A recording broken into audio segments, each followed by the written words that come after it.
waxaan halkan ka sheegaynaa oon ka caddaynaynaa dhibaatooyinkii ka dhacay caasimadan in aan go'aansannay in aan soo afjarno oo dadka shacabka aan u turno oo aan ilaalinno.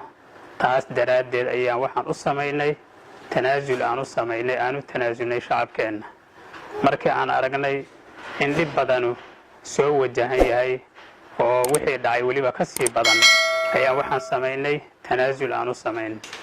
marka bulshadeenna waa jecelnahay, waxaana uga soo shaqaynay xagga amniga, la dagaalanka argagixisada iyo dhan walbaba.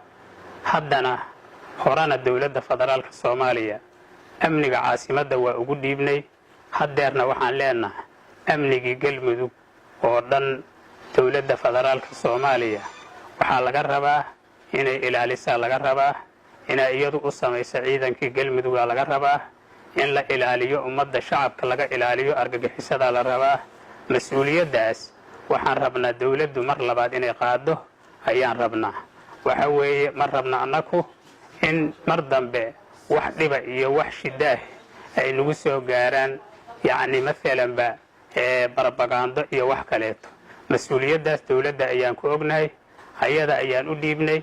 kabacdina waxa weeye ayadaa waxaa la rabaa inay sii habayso oo sii hagaajida, ayadaa laga rabaa.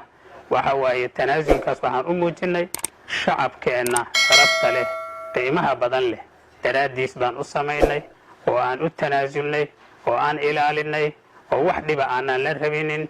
wax maadaama dhib badan aan ka soo marnay, maadaama mas-uuliyiintii haddana ahlu sunna waljamaaca, mas-uuliyiintii galmudug, madaxii xukuumadda galmudug aan ahay, waxa weeye galmudug oo dhanna waxaan u soo jeedinayaa muwaafaqo iyo midnimo ayaan u soo jeedinayaa.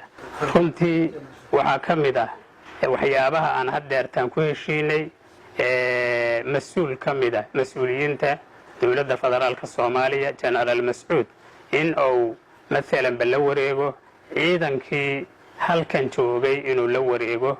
kabacdina mas-uuliyadda amniga dadka mas-uuliyiinta oo jooga mashaa'ikhda culimaauddiinka uu mas-uul ka yahay oo ilaalinayo wixii ay u baahdaan oo maalanba xagga ama amniga ha noqoto ama xagga maalanba ha noqoto fulinta ay fulinahayaan waxay dadka u fuli jireenoo wacyigelin ha noqoto iyo darsi akhrin iyo tawciye wax walba, in ay arrinkaasi ay noqoto aysan u balaloobin. hadda kadib shabaab maadaama aad ay ula dagaalameen aysan u balaloobin, wax dhiba aysan u balaloobin.